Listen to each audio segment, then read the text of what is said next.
En el nombre del Padre, del Hijo y del Espíritu Santo. Amén. Ven, Espíritu Santo, llena los corazones de tus fieles y enciende en ellos el fuego de tu amor. Envía, Señor, tu Espíritu y renueva la faz de la tierra.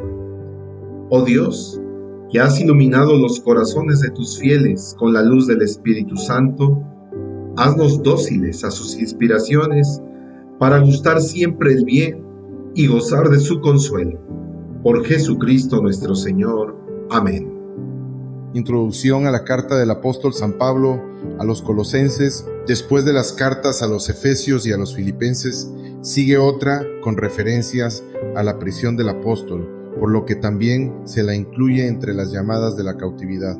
Se trata de la carta a los Colosenses. Esta tiene muchos puntos en común con la carta a los Efesios, tanto en el estilo literario como en el contenido, lo que hace aconsejable al estudiar cada una de ellas prestar atención a lo que se dice en la otra. También presupone de otro modo la carta a Filemón. De hecho, casi todas las alusiones personales de Colosenses se encuentran también en la breve carta que San Pablo escribió a ese cristiano de Colosas. Estructura y contenido. La carta a los Colosenses comienza por un saludo breve que da paso a una primera parte donde figura un himno a Cristo y una acción de gracias a Dios. Lo más importante en esta sección es el canto a la primacía de Cristo sobre la entera creación. A continuación, se deja constancia de que la autoridad de San Pablo está al servicio del Evangelio. El apóstol no ha hecho otra cosa que cumplir, sin miedo a los padecimientos que conlleva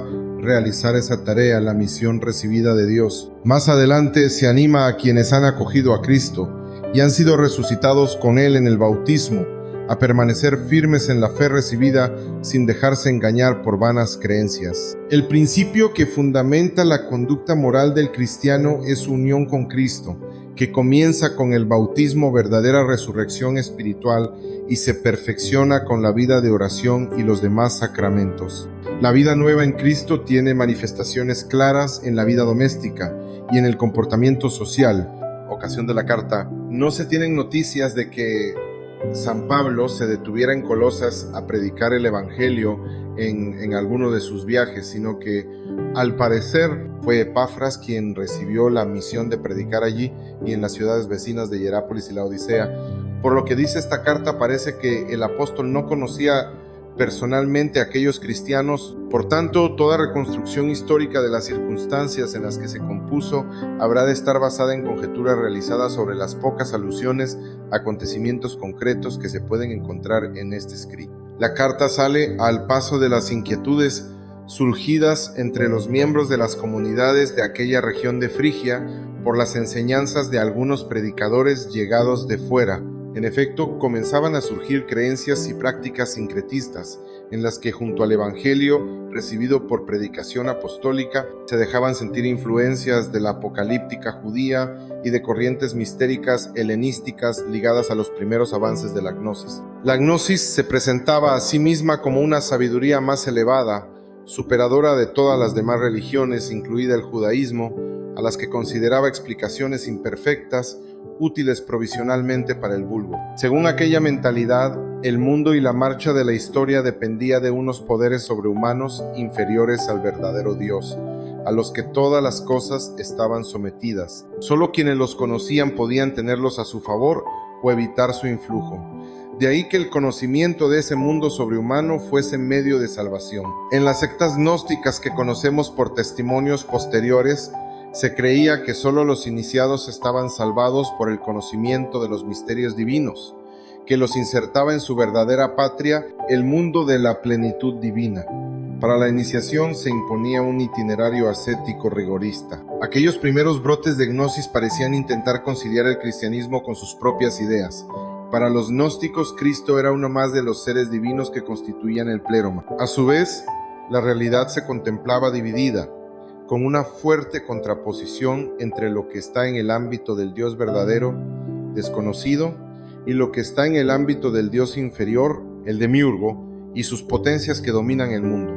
De ahí se derivaba un ascetismo rígido que suponía renegar radicalmente del mundo creado en el que se desenvuelve la vida humana ordinaria. Para hacer frente a aquellas concepciones, se compone esta carta que, aunque se ajusta en líneas generales al esquema epistolar básico de los escritos del Corpus Paulino, es un texto eminentemente polémico, pero de gran hondura teológica, pues profundiza en temas capitales del misterio del ser de Cristo, la cristología, como son su superioridad infinita y su capitalidad sobre todos los seres. También acuña expresiones que encierran un contenido muy profundo, como la de que en Cristo habita toda la plenitud de la divinidad corporalmente. Esta carta presenta algunos rasgos singulares dentro del Corpus Paulino.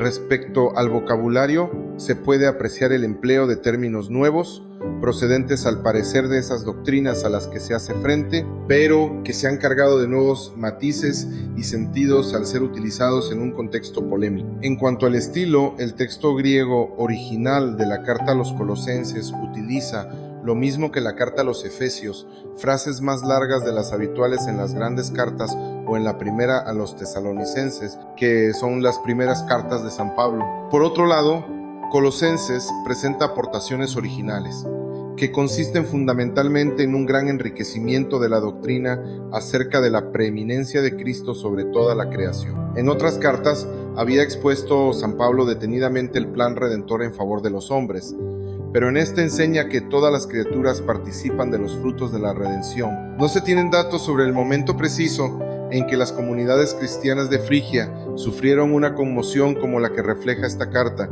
aunque debió de ser en las primeras décadas de la segunda mitad del siglo I. Por eso tampoco se puede fijar con precisión el tiempo en que fue compuesta, puesto que Colosas fue derruida por un terremoto en el año 60 o 64, la carta debe ser anterior a esas fechas.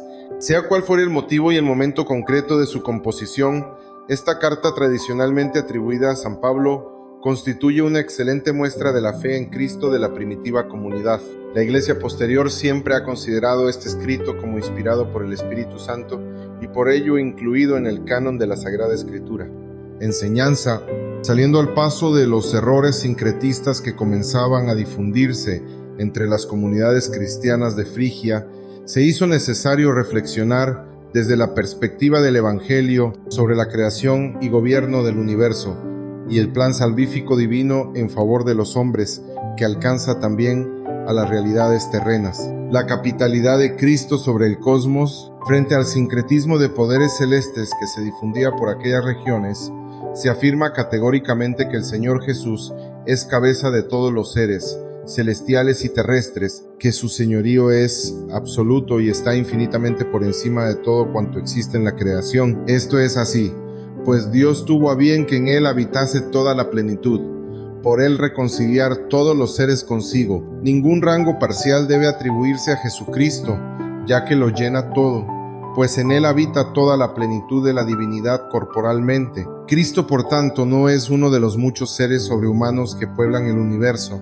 sino la cabeza, el principio por el cual nos llegará a todos la salvación. La capitalidad del Señor sobre el cosmos no radica únicamente en su constitución ontológica, es Dios y hombre, sino también en su actividad soteriológica, es el Salvador. La salvación ya ha sido realizada por Cristo, pero su aplicación continúa efectuándose, puesto que sus frutos han de llegar a todos y cada uno de los hombres. Su culminación final se alcanzará cuando se complete la recapitulación de todas las cosas en Cristo. La capitalidad de Cristo sobre la Iglesia suele decirse, a partir de Santo Tomás, que la capitalidad de Cristo sobre la Iglesia consta de tres elementos: la primacía, la perfección y el influjo vital. En la carta a los Colosenses hay dos textos fundamentales acerca de Cristo, cabeza de la Iglesia. Y en el primero se expone fundamentalmente una capitalidad de tipo primacial, mientras que el segundo se habla con más claridad del influjo vital de Cristo sobre la Iglesia. Ambos aspectos, sin embargo, están íntimamente entrelazados en los dos textos. Se hace un cántico a la primacía total de Cristo sobre la creación entera y cada uno de sus órdenes. Dentro de ese himno se afirma: Él es también la cabeza del cuerpo, que es la Iglesia. El sujeto, Él, es Cristo indiviso, Dios hombre. En ese versículo se añade a la proclamación de la primacía de Cristo sobre la creación la noción de Cristo cabeza de la Iglesia. La noción de la Iglesia como cuerpo de Cristo revela una profunda concepción del misterio salvífico. Con ella se explica el crecimiento y vida sobrenaturales de todos y cada uno de los fieles que integran la comunidad cristiana universal. Los fieles cristianos, merced a la unidad orgánica que posee la Iglesia como cuerpo de Cristo, pueden crecer en la caridad, apoyándose unos a otros al tiempo que ejercen su propia y peculiar función como miembros vivos del organismo. La obra salvífica llega así orgánica y ordenadamente a todos los miembros de la Iglesia. Más aún, por la íntima unión entre el cuerpo y la cabeza, aquel prolonga la acción de ésta, la cual, sin el concurso del cuerpo, quedaría de alguna manera incompleta en su acción vivificante. Por tanto, el cristiano puede, en cierto modo, completar la pasión redentora del mismo Cristo. Ahora me alegro de mis padecimientos por vosotros y completo en mi carne lo que falta a los sufrimientos de Cristo en beneficio de su cuerpo, que es la Iglesia.